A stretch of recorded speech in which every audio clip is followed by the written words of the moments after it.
The title of my devotion is God is Not Taken by Surprise.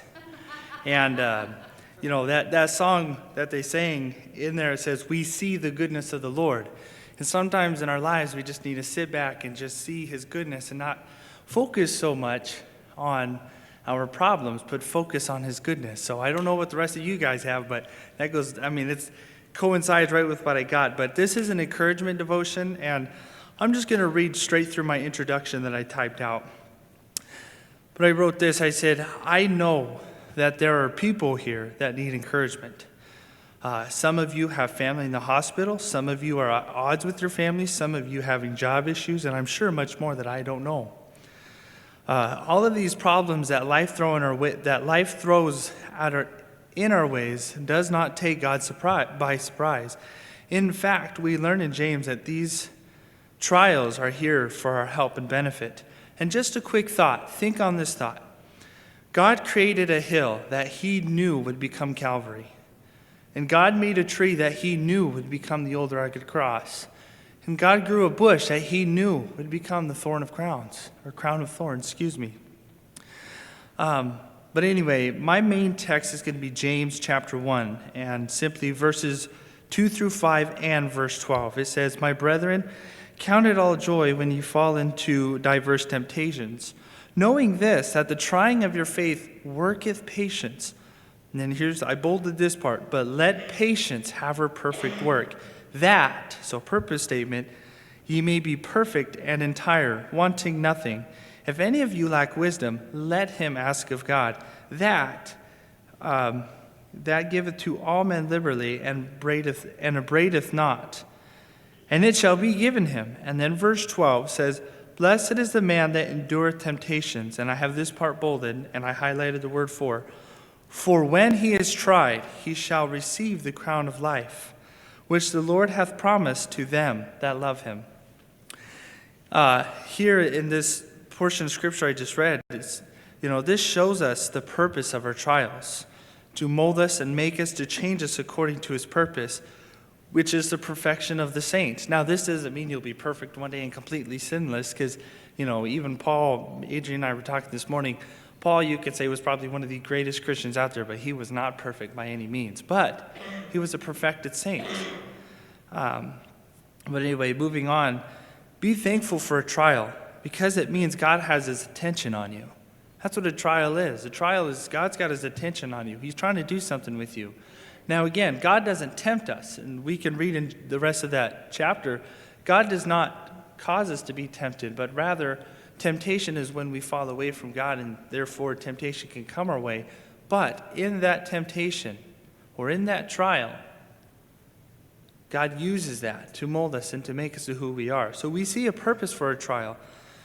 But again, like I said, God is not taken by surprise. He knew these were going to happen. He knew these problems were going to come your way. He knew that hill that he created would be called Calvary.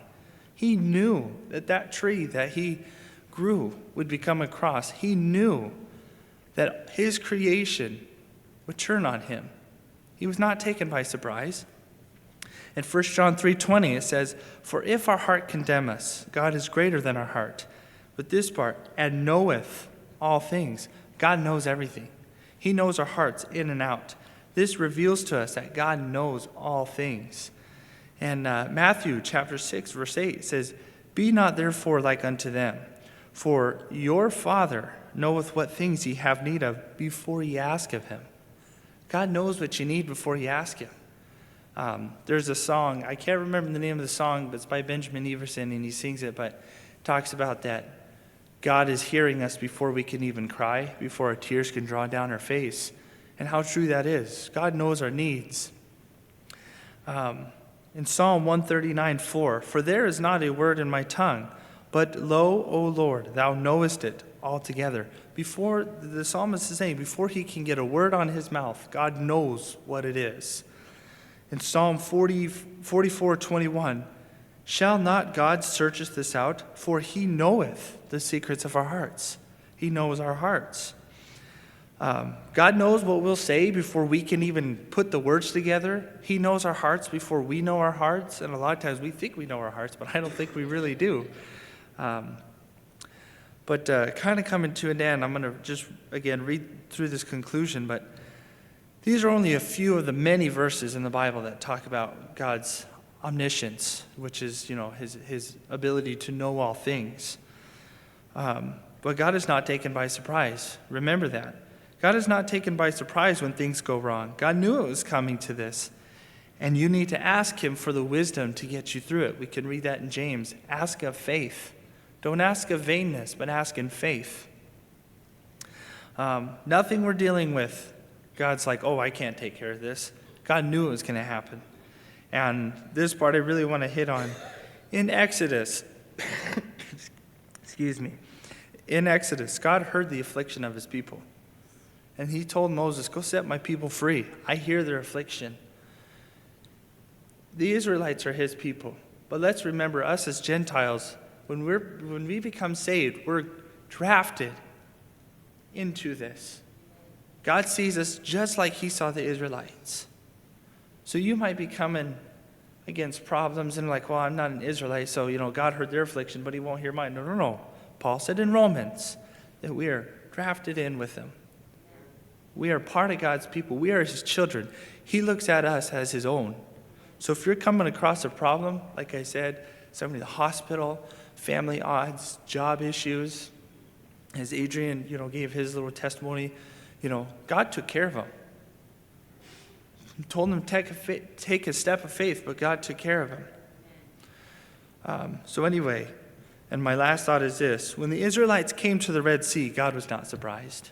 When Joshua came to Jericho, God was like, I got this. When David was being chased by Saul and even Absalom, God was not taken by surprise. Look at Solomon and his reign and his kingship. Solomon asked of wisdom, and guess what? We learned in historical books that was probably Israel's peak point of their kingdom. When you ask of wisdom, just look at Solomon, for example. He got it. Well, he asked in faith and not of vainness. So anyway, that's my thought. God is not taken by surprise when you are brought with a trial.